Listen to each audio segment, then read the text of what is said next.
तो हम following are the laws of refraction of light. तो रिफ्रैक्शन के बारे में हम पढ़ रहे थे। स्लैब में से हमने देखा था कि रे को कैसे प्रैक्टिकली कैसे करना है। तो आगे हम पढ़ेंगे रिफ्रैक्शन ऑफ लाइट के लॉज।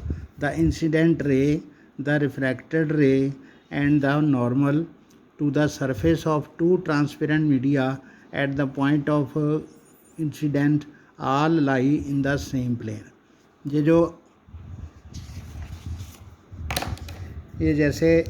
ये जो तीन लाइंस हैं, देखो ये वाले, एक तो ये वाला जो लाइन, ये वाला जो एंगल है, एंगल ऑफ इंसिडेंस, ये जो लाइन है ये इंसिडेंट रे है और ये नॉर्मल है।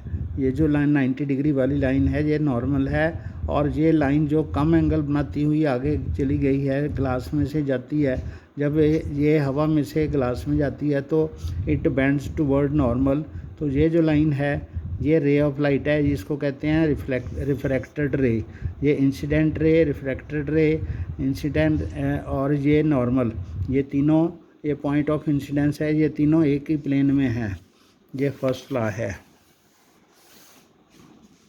सेकंड लॉ है the ratio of the sine of angle of incidence to the sine of angle of refraction is a constant. जैसे इसको कहते हैं साइन ऑफ एंगल आई बटा साइन ऑफ एंगल आर एक कांस्टेंट है। तो जैसे ये एंगल 30 का, ये एंगल 25 का, तो दोनों के एंगल की जो साइन की रेशो है, साइन ऑफ एंगल आई, जैसे साइन 30 1/2 होता है, साइन के किसी भी एंगल की एक वैल्यू होती है, रेशो होती है। तो उसकी जो जैसे हमने मैथ में पढ़ा है, तो इन दो एंगल्स की जो रेशो होती है वो एक कांस्टेंट होता है, इसको हम रिफ्रैक्टिव इंडेक्स कहते हैं। यानी कि किसी भी मीडियम से ये 1 से ज़्यादा होती है।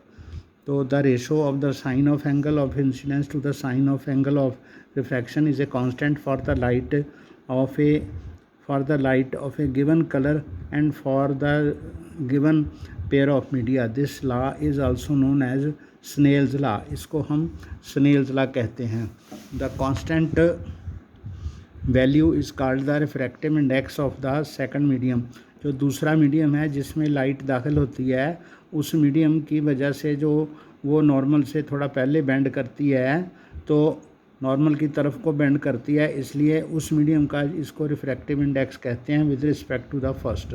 Late us study about refractive index in some detail. The refractive index. You have already studied that a ray of light that travels obliquely from one transparent medium into another will change its direction. हमने पहले ही पढ़ लिया है कि जब एक प्रकाश की जो किरण है ओब्लिकली, मतलब टेढ़ा होके एक मीडियम से दूसरे मीडियम में जाता है, तो उसकी थोड़ी सी डायरेक्शन टिल्ट होती है, चेंज होती है सेकंड मीडियम में। The extent of change in direction that takes place in a given pair of media is expressed in term of refractive index. तो उनकी दोनों मीडियम में जो लाइट की स्पीड है उसके हिसाब से जो डायरेक्शन चेंज है उसको हम रिफ्रैक्टिव इंडेक्स पे के रूप में बताते हैं। The constant appearing on the right hand side of the equation 10.4। जो 10.4 है, इसकी ये वाली चीज़ है जो है, इसको हम रिफ्रैक्टिव इंडेक्स का नाम देते हैं। The refractive index can be linked to an important physical quantity, the relative speed of photograph propagation of light in different media. तो जो दोनों मीडिया हैं उनमें जो लाइट की स्पीड है उनकी रेशो का भी यही मतलब है। It turns out that light propagates with different speeds in different media. तो ये हमें मालूम होता है कि जो प्रकाश है अलग अलग माध्यम से जो उसके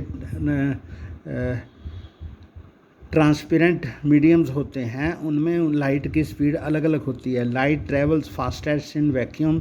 तो सबसे ज़्यादा तेज़ जो होती है लाइट वो वैक्यूम में चलती है, and speed is 3 × 10⁸ metre per second. तो एक सेकंड में इतने मीटर दूर जाती है। In air the speed of light is only marginally less. हवा में इसकी स्पीड थोड़ी सी कम होती है compare to that in vacuum. It reduces considerably in glass और वाटर। तो शीशे में जाते समय और पानी में लाइट की स्पीड जो होती है कम हो जाती है। The value of refractive index for a given pair of media depends upon the speed of light in the two media. तो दोनों के अंदर जो उसकी लाइट की स्पीड होगी उसके ऊपर इनका रिफ्रैक्टिव इंडेक्स डिपेंड करेगा। Consider a ray of light travelling from medium 1 into medium 2 as shown in figure 10.11 that let v1 be the speed of light in medium 1 and v2 be the speed of light in medium 2। मतलब ये v1 है और ये v2 है, तो इनकी ये ratio है n2:1। n मतलब इसकी रेशो रिफ्रैक्टिव इंडेक्स के लिए लिया है n2:1, ये है n1:2। तो यहाँ पर इसको उल्टा लिखा है, जब ये यहाँ से यहाँ तक जाएगा तो n2:1 आएगा, जहाँ दूसरा जो है 1:1 आएगा। तो इसमें v1/v2 है, यहाँ v2/v1 है। If medium 1 is vacuum air then the refractive index of medium 2 is considered with respect to the vacuum.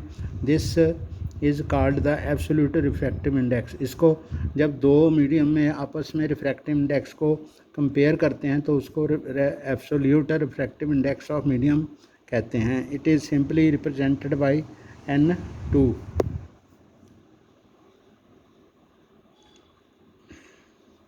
तो if c is the speed of c is the speed of light in air and v is the speed of light in the medium, then the refractive index of medium nm is given by, यानी nm is equal to होगा speed of light in air बटा speed of light in the medium. मतलब ये refractive index है of the medium. Refractive index of the medium will be is equal to c/v। c is the speed of light in air बटा speed of light in glass. अगर glass का निकालना है तो यहाँ पर ग्लास में साइड लाइट की स्पीड नीचे लिखेंगे। The absolute refractive index of a medium is simply called the refractive index. जो एब्सोल्यूट रिफ्रैक्टिव इंडेक्स होता है उसको सिंपली रिफ्रैक्टिव इंडेक्स कहते हैं। The refractive index of several media is given in table 10.3। From the table you can know that the refractive index of water, that is 1.33. This means that ratio of the speed of light in air and the speed of light in water is equal to 1.33. Similarly, the refractive index of crown glass, that is 1.52. Such data are helpful in many places. बहुत सी जगह में ये जो data है वो हमें फ़ायदा देता है। However, you need not memorise the data, इसे याद करने की ज़रूरत नहीं है। हमें 2-3 चीज़ों का जो ये है वो याद करना पड़ेगा। एयर का 1.003 होता है, वाटर का 1.33 होता है, ग्लास का 1.52 है, बेंजीन का 1.50 है, टर्पेंटाइन ऑयल का 1.47 है, तो केरोसिन का 1.44 है, अल्कोहल का 1.36 है। तो अलग अलग चीज़ों का सबसे ज़्यादा जो है वो डायमंड का है 2.42 और सैफायर का, रूबी का, फ्लिंट ग्लास का, कलर्ड ग्लास है, कार्बन डाइसल्फाइड का, रॉक साल्ट का। तो ये अलग अलग चीज़ों का जो रिफ्रैक्टिव इंडेक्स है वो यहाँ पर दिया हुआ है। Note from table 10.3 that N optically denser medium may not possess greater mass density. तो जो ऑप्टिकल डेंसर मीडियम है उसकी डेंसिटी अधिक होती है। For example kerosene having higher refractive index is optically denser than water. तो जिसकी रिफ्रैक्टिव इंडेक्स इसका ज़्यादा होगा वो चीज़ जो होती है दूसरी कम रिफ्रैक्टिव इंडेक्स वाली ऑब्जेक्ट से थोड़ी गाढ़ी होगी। Aldous its mass density is less than water. इसकी जो मास डेंसिटी होती है वो पानी से कम होती है, लेकिन इसमें लाइट की जो डेंसिटी होती है वो इसमें ज़्यादा होती है।